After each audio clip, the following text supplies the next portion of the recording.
बीती सदियों में हमने दुनिया को एक से बढ़कर एक बेहतरीन साइंटिस्ट, बेहतरीन टेक्नीशियंस, टेक्नोलॉजी एंटरप्राइज लीडर्स हमने दिए हैं।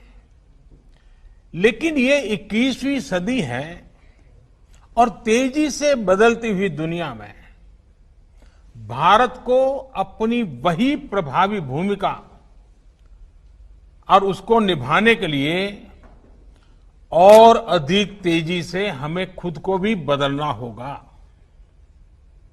और इसी सोच के साथ अब देश में इनोवेशन के लिए, रिसर्च के लिए, डिजाइन के लिए, डेवलपमेंट के लिए, एंटरप्राइज के लिए जरूरी इकोसिस्टम तेजी से तैयार किया जा रहा है। अब बहुत ज्यादा जोर दिया जा रहा है क्वालिटी ऑफ एजुकेशन पर। 21वीं सदी की टेक्नोलॉजी को साथ लेकर 21वीं सदी की जरूरतों को पूरा करने वाली एजुकेशन सिस्टम भी उतनी ही जरूरी है।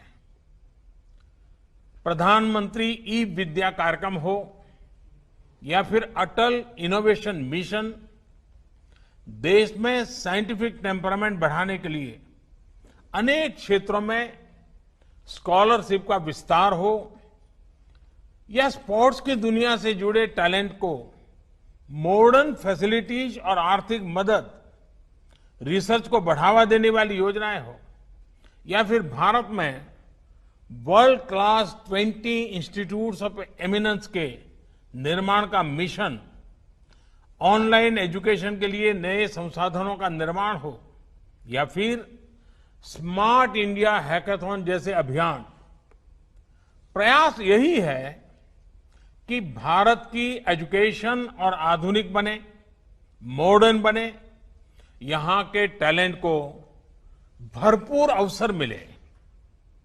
साथियों, इस कड़ी में कुछ दिन पहले देश की नई एजुकेशन पॉलिसी का ऐलान किया गया है।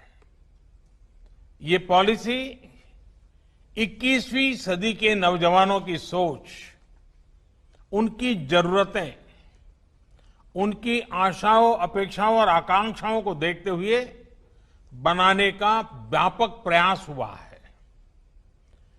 5 वर्ष तक देश भर में इसके हर बिंदु पर व्यापक डिबेट और डिस्कशन हुए हैं, हर स्तर पर हुए हैं और तब जाकर ये नई नीति बनी है। ये सच्चे अर्थ में पूरे भारत को, भारत के सपनों को, भारत की भावी पीढ़ी की आशा आकांक्षाओं को अपने में समेटे हुए नई भारत की शिक्षा नीति आई है।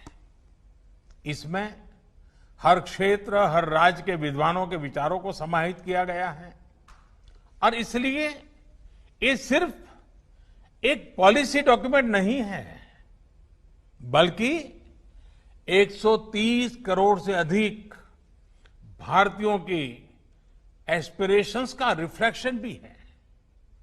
साथियों, आप भी अपने आसपास देखते होंगे, आज भी अनेक बच्चों को लगता है कि उनको एक ऐसे विषय के आधार पर जज किया जाता है जिसमें उसका कभी इंटरेस्ट था ही नहीं।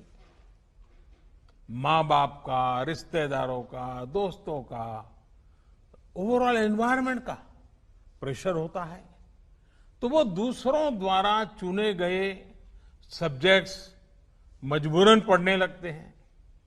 इस अप्रोच ने देश को एक बहुत बड़ी आबादी ऐसी दी जो पढ़ी लिखी तो है, लेकिन जो उसने पढ़ा है उसमें से अधिकांश उसके काम नहीं आता है। डिग्रियों के अंबार के बाद भी वो अपने आप में एक अधूरापन महसूस करता है। उसके भीतर जो आत्मविश्वास पैदा होना चाहिए, जो कॉन्फिडेंस आना चाहिए, उसकी कमी वो महसूस करता है। इसका प्रभाव उसकी पूरी लाइफ की जर्नी पर पड़ता है। साथियों, नई एजुकेशन पॉलिसी के माध्यम से इसी अप्रोच को बदलने का प्रयास किया जा रहा है। पहले की कमियों को दूर किया जा रहा है। भारत की शिक्षा व्यवस्था में अब एक सिस्टमेटिक रिफॉर्म, शिक्षा का इंटेंट और कंटेंट दोनों को ट्रांसफॉर्म करने का प्रयास है।